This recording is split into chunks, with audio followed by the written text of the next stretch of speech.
मैं Ashish Maurya MKAV academic YouTube channel पर आपका स्वागत करता हूँ।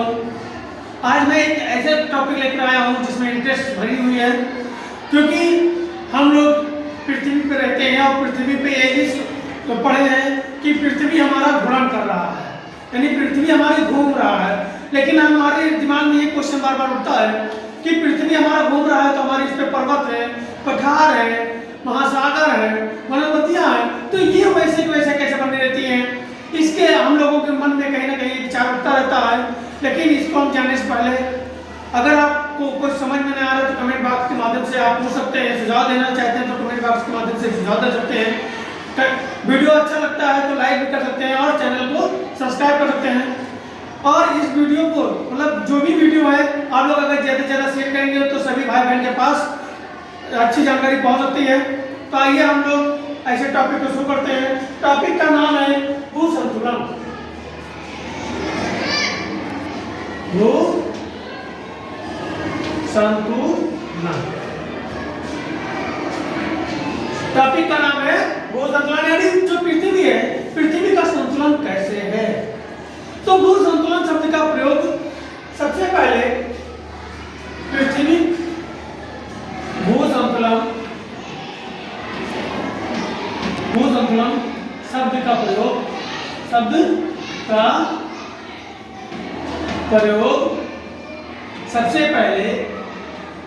सबसे पहले D.A. डर्टन महोदय ने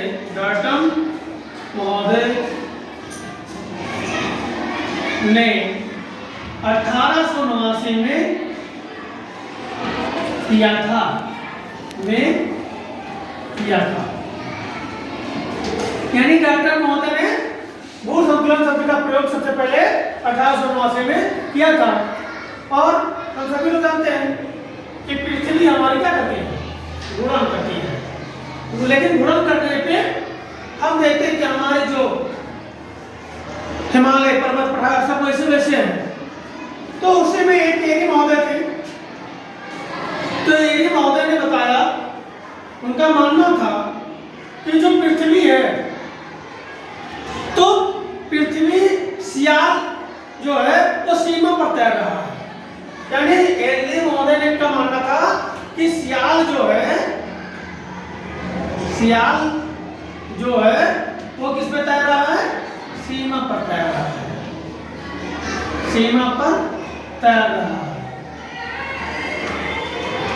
अब सियाल क्या है, ये सीमा क्या है?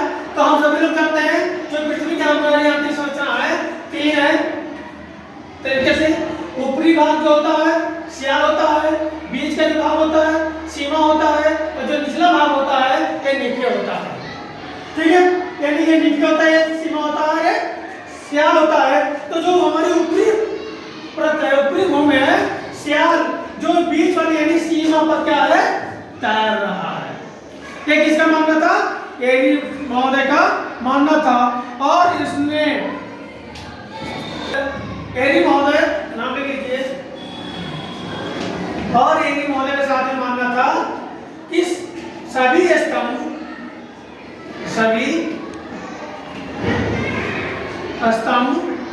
का घनत्व बराबर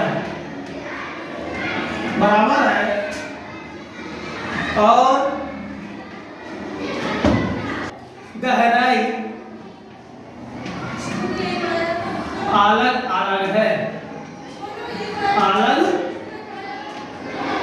अलग है। यानी कि एरी महोदय ने क्या कहा कि सभी स्तंभ बराबर है, जो भी स्तंभ है उसके सभी स्तंभ का घनत्व बराबर है, लेकिन जो गहराई है उसकी गहराई अलग है। और साथ में इन्होंने कहा जो जितना ऊंचा होगा, जितना ऊंचा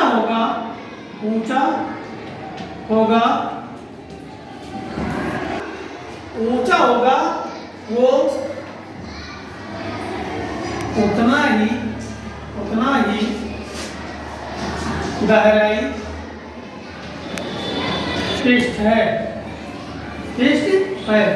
और जो जितना नीचा होगा उसके पृष्ठ उतना ही क्या होगा, कम होगा। ठीक है, तो जो जितना ऊंचा होगा वो उतना ही गहराई उसकी क्या होगी, पृष्ठ होगी। तो जो जितना ऊंचा होगा वो उतना ही गहराई अधिक पृष्ठ, अधिक गहराई पृष्ठ होगा, अधिक गहराई पृष्ठ होगा। और तथा जो जितना नीचा होगा, जितना नीचा होगा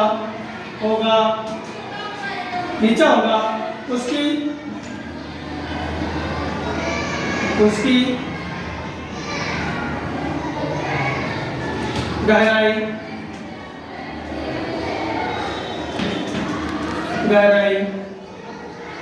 कम पृष्ठ होगी, कम पृष्ठ होगा। यानी ये तो समझ में नहीं आएगा। आइए हम उदाहरण के माध्यम से आपको समझाते हैं कि एरी मोहन ने कहा कि सभी स्तंभ तो बराबर होंगे, घनत्व तो बराबर होगा, लेकिन जो गहराई होगा वो अलग अलग होगा।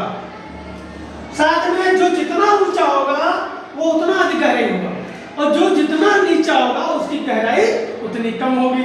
अब उदाहरण में हम आते हैं, कैसे? एक मान लिया हमारे पास जार है, क्या है, जार है। जार को मैं आधा पानी से भर दिया हूं, जार को क्या किया, आधा पानी से भर दिया हूं, ये पानी से भरा हुआ है। अब इसमें कोई लकड़ी का टुकड़ा या पत्थर का टुकड़ा लेंगे और करेंगे तो क्या होगा,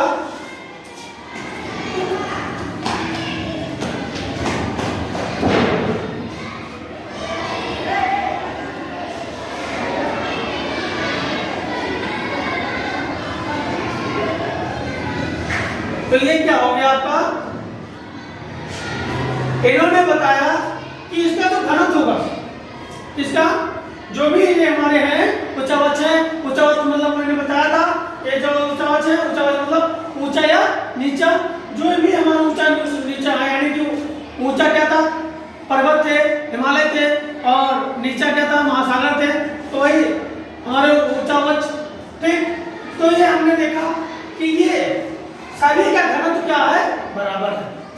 मैंने क्या देखा, सभी का घनत्व बराबर है, लेकिन गहराई अलग अलग है। गहराई देखिए, जो जितना ऊंचा होगा उसकी गहराई उतना अधिक होगा। जैसे ये है, ये जितना ऊंचा है उसकी गहराई उतनी नीचे है, ये जितना ऊंचा है उतनी गहराई नीचे है, ये जितना कम ऊंचा है उतने कम गहराई में है। आप समझ सकते हैं, यानी कि उच्चावच में जो जितना पहाड़ ऊंचा हिमालय होगा तो उसका जो नीचे यानी कि गहराई होगी उतनी अधिक होगी, जो जितना नीचे होगा उतनी गहराई अधिक होगी, जो जितना कम होगा उसकी कम गहराई होगी। ठीक है, तो ये हमको समझ, हमें उम्मीद है कि आपको ये समझ में आ गया होगा। वही एक पाठ महोदय थे, एक पाठ महोदय थे, उन्होंने भू संतुलन को बताया कि धरातल के ऊपर जो स्थिर है उसका घनत्व अलग अलग है, लेकिन इनकी गहराई समान है। यानी कि इसका अपोजिट बताने लगे पाठ महोदय एडी महोदय के अपोजिट। इन्होंने क्या बताया कि जो धरातल पर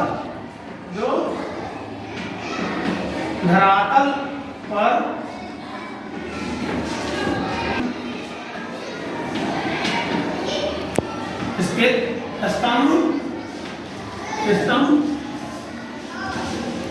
का घनत्व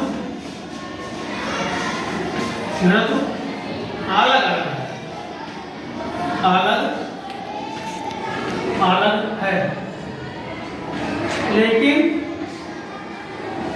गहराई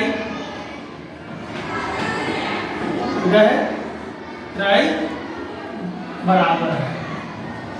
यानी पाठ महोदय ने क्या कहा कि जो धरातल पर स्थित भू स्तंभ है, यानी जो स्तंभ है उनका घनत्व अलग अलग है, लेकिन गहराई क्या है, बराबर है।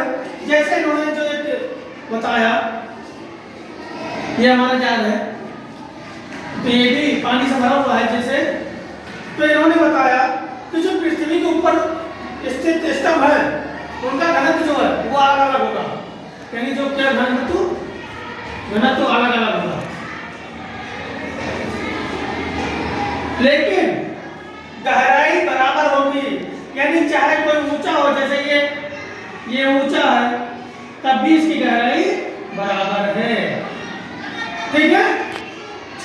यानी घनत्व दोनों का ये अंतर आ रहा है, जो जितना ऊंचा होगा उसका उतना घनत्व कम होगा, जो जितना कम ऊंचाई होगा उतना ये घनत्व ज्यादा होगा। पार्ट ने इसके सिद्धांत दिया, ने क्या सिद्धांत दिया, जो जितना ऊंचा होगा यानी ये जितना ऊंचा होगा उसका घनत्व उतना ही कम होगा, और जो जितना कम होगा जिसका ऊंचाई जितना ही कम होगा उसका घनत्व उतना अधिक होगा। यानी इसका अब एक पिक्चर के माध्यम से, जैसे ये कितना ऊंचा है, ये कितना ऊंचा है, ठीक है, एक कितना ऊंचा है, तो ये जितना ऊंचा होगा उतना घनत्व कम होगा, उतना घनत्व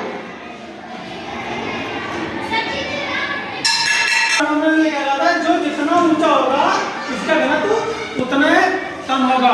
अब ये कम ऊंचाई में इसका घनत्व इससे ज्यादा होगा, ये और कम है तो इसका घनत्व और ज्यादा होगा, ठीक है।